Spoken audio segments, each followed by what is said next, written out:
Dah tahun 2026 masih membazir air masa wuduk.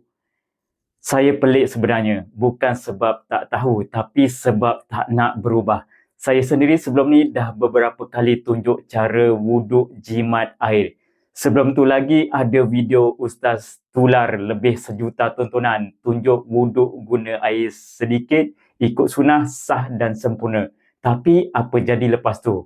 Masjid masih melimpah air tiap kali nak solat Jumaat. Paip dibuka kuat, air ke longkang laju macam tengah hujan lebat. Kenapa?